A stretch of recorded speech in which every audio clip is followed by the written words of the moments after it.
Today, we're going to read The City Mouse and the Country Mouse, a retelling by Violet Finley, illustrated by Anna Isa.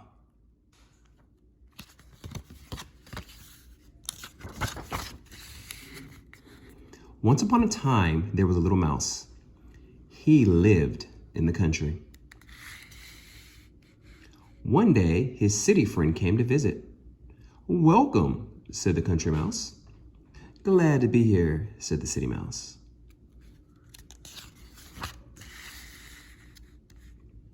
The two mice had a great time. They played tag, they climbed trees, they took long hikes. As of all of this made them very hungry. So they went into the fields and began to nibble some corn and beans. But after a while, the city mouse wrinkled up his nose.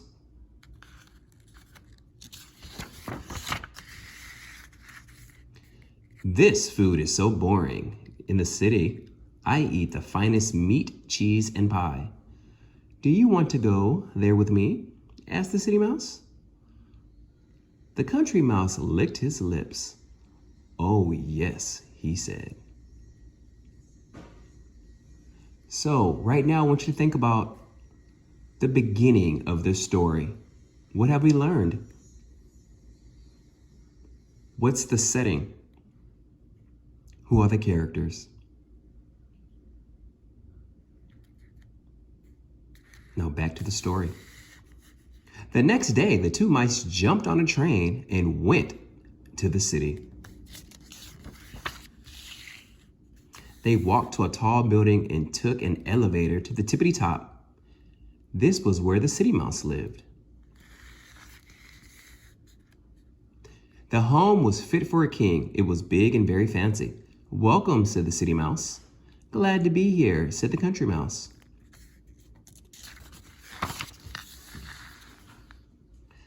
The two mice had a great time. They listened to music, they played games, they ran from room to room. All of this made them very hungry. So they went into the dining room. There stood a table filled with meat and cheese and a whole cherry pie.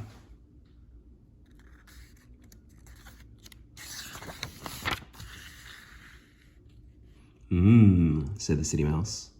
"Mmm," said the country mouse. But just as they started to nibble the food, in came a cat. In came a dog. In came a person. "Run for your life," said the city mouse.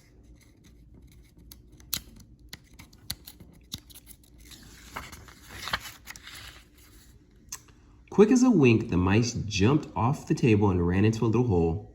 The country mouse had never been so scared. "I'm going back home," he said. "Do you really want to leave all this fine food?" asked the city mouse. "The city is nice, but corn and safety are better than cherry pie and danger," said the country mouse. The two mice hugged goodbye. Then the country mouse jumped on a train and went back to the country. No matter where I roam, there is no place like home," he said.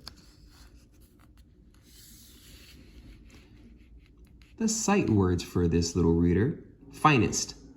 That means the very best. Hikes. If you take a hike, you're taking a long walk outside. Nibble. Nibble is to eat in tiny bites. Roam. That's to go from place to place. Wrinkled. Wrinkled is like squished up. So, in the middle of this story, there was a conflict. What was that conflict? In the end of this story, there was a resolution. They solved the problem. Think about that.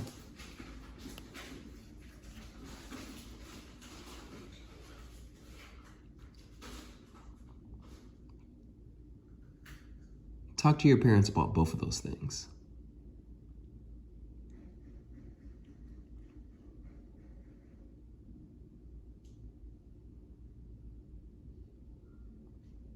Lastly, make an inference, an educated guess.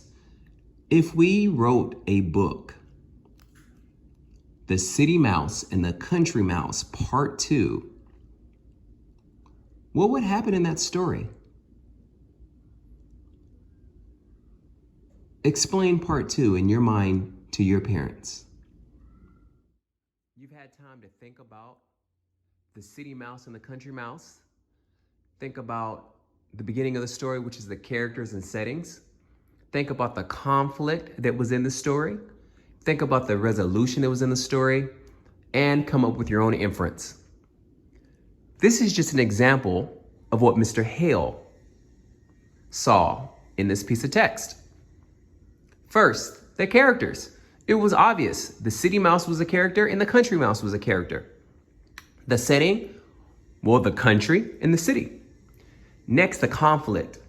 Well, the conflict was that, one, the city mouse didn't like boring food. He thought the food that the country mouse ate was boring.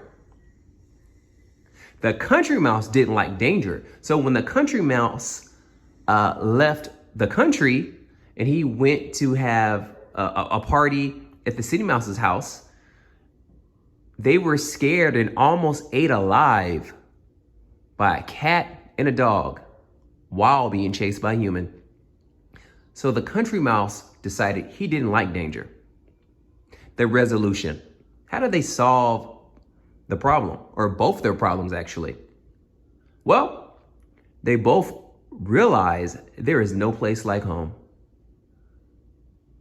So they both decided that where they were at was a better fit for them personally.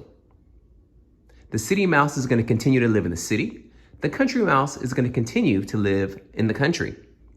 Now, that doesn't mean because they live and come from two different places that they can't be the best of friends. But they both decided that they're not going to switch where they're living. An inference. Just an educated guess. There's no right or wrong answer to this. I wonder what scary animals live in the country.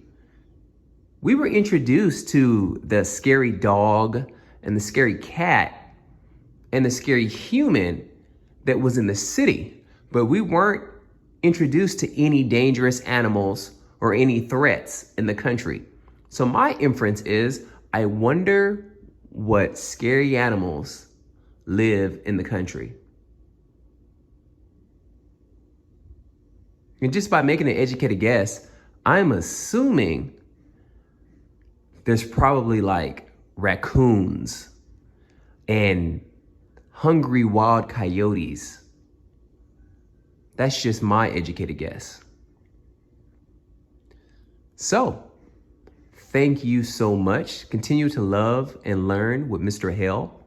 Can't stop, won't stop. We're going all summer long. You can practice this story by actually illustrating the characters in the setting, illustrating a scene from the conflict part of the story, illustrate the resolution. Maybe you draw a picture of the country mouse getting back on the train going home, and then illustrate your wondering or your inference. I love you guys. We're going to keep moving and grooving all summer long. Have a great day.